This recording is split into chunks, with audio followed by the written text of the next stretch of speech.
Assalamualaikum warahmatullahi wabarakatuh.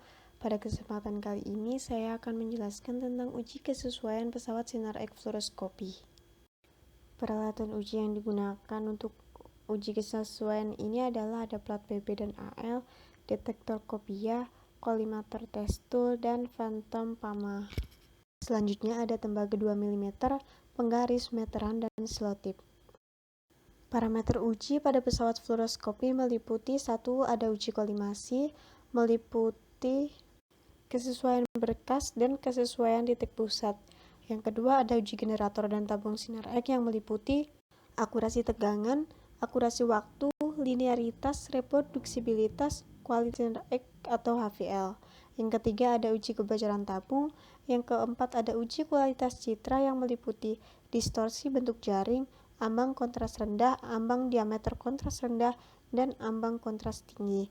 Yang kelima, ada uji dosis yang meliputi laju dosis tipikal pasien, laju dosis input reseptor II, laju dosis maksimum di udara. Untuk parameter uji yang pertama, ada uji kolimasi. Uji kolimasi ini bertujuan untuk memastikan berkas sinar X tidak melebihi permukaan II atau image intensifier, kemudian memastikan pusat titik citra di monitor sesuai dengan titik pusat II. Yang ketiga, memastikan kolimasi berkas sinar X secara otomatis. Yang keempat, menyusukan area input II untuk semua setting II dan semua jarak fokus ke detektor. Uji kolimasi ini meliputi kesesuaian berkas lapangan II ke monitor. Yang kedua, ada kesesuaian berkas lapangan ASX ke II, kesesuaian lapangan berkas ke monitor, dan kesesuaian titik pusat II ke monitor. Nilai lolos uji untuk semua parameter ini adalah delta max kurang dari sama dengan 1,5% SID. Selanjutnya ada uji generator dan tabung sinar X. Pada uji generator dan tabung sinar X ini meliputi parameter uji akurasi tegangan, akurasi waktu, linearitas, reproduksibilitas, dan HVL. Akurasi tegangan ini memiliki tujuan melihat kesesuaian antara tegangan setting di panel kontrol dengan tegangan yang terbaca di alat ukur. Nilai lolos ujinya adalah penyimpangan maksimum kurang dari sama dengan 1,5%. Untuk akurasi waktu, tujuannya adalah melihat kesesuaian antara setting waktu eksposi di panel kontrol dengan waktu eksposi yang terbaca pada alat ukur. Nilai lolos ujinya adalah penyimpangan maksimumnya kurang dari sama dengan 5 menit. Untuk linearitas, tujuannya adalah menguji konsistensi kenaikan nilai keluaran radiasi pada variasi arus atau arus waktu.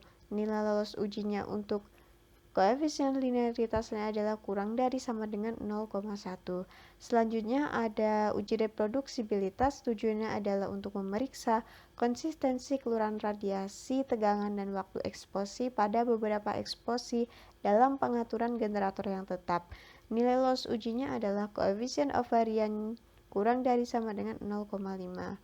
HVL tujuannya adalah menilai kualitas berkas sinar X dan kecukupan filtrasi untuk menyaring radiasi sinar X energi rendah. Nilai lolos ujinya pada 70 kVp kurang dari sama dengan 2,1 mm. Untuk 80 kVp adalah kurang dari sama dengan 2,3 mm.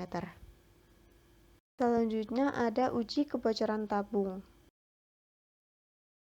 Uji kebocoran tabung ini digunakan untuk mengetahui posisi dan nilai kebocoran wadah tabung.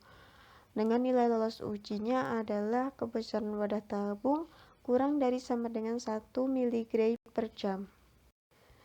Selanjutnya ada uji kualitas citra. Uji kualitas citra ini memiliki tujuan menentukan baseplane kontras rendah dan tinggi pada pesawat fluoroskopi, memastikan kualitas citra pada pesawat fluoroskopi dalam keadaan layak. Ada 4 parameter yang digunakan untuk uji kualitas citra ini, yaitu 1. Distorsi bentuk jaring. Nilai loss ujinya adalah saat terlihat atau tidak terlihat. Ambang kontras rendah. Nilai loss ujinya adalah kontras kurang dari sama dengan 5% untuk lingkaran diameter 10 mm. Selanjutnya ada ambang diameter kontras rendah. Metode uji ini bergantung pada objek citra yang digunakan. Nilai loss ujinya adalah kurang dari sama dengan 10% untuk diameter lingkaran 1 mm. Selanjutnya adalah ada uji dosis pasien.